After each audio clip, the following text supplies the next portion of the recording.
नमस्कार, मी संपादक दत्तात्रय परळकर आपलं हार्दिक स्वागत करतो.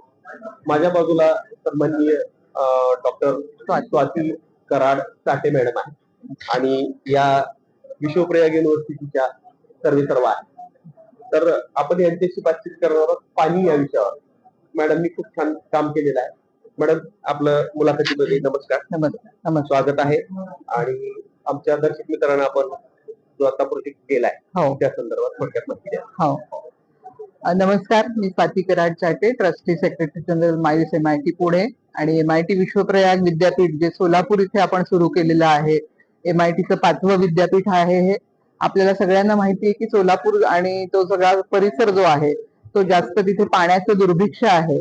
आणि आपण हे विद्यापीठ सुरू करताना हा एक मानस होता की त्याच्या रिलेटेड आपल्याला ह्या विद्यापीठामध्ये काही कार्य करता यावं, रिसर्च करता यावं, जेणेकरून तिथे काही आपण त्या पाण्याच्या दुर्भिक्षामध्ये किंवा त्याच्यामध्ये बदल घडवून आणू शकू.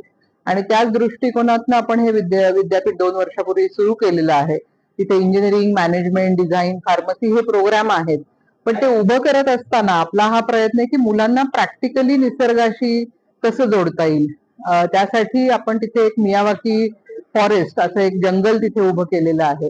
आणि दरवर्षी पाऊस पडतो, त्या पावसाचं पाणी सगळं वाहून जातं, तर ते पाणी अडवून तिथे आपण एक जलकुंड निर्माण केलेलं आहे, ज्याची कपॅसिटी जवळपास 2 ते 2.5 कोटी लिटरची कपॅसिटी आहे.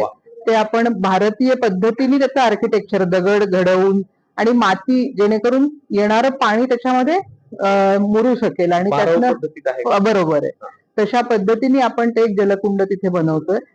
हे करण्यामागचा उद्देश हाच आहे की विद्यार्थी त्याच्याशी कनेक्टेड राहील, तो त्याचं ऑब्झर्वेशन करेल आणि तो एक सुजाण नागरिक म्हणून की निसर्गाशी निगडीत राहून तो पुढे आयुष्यभर कार्य करेल.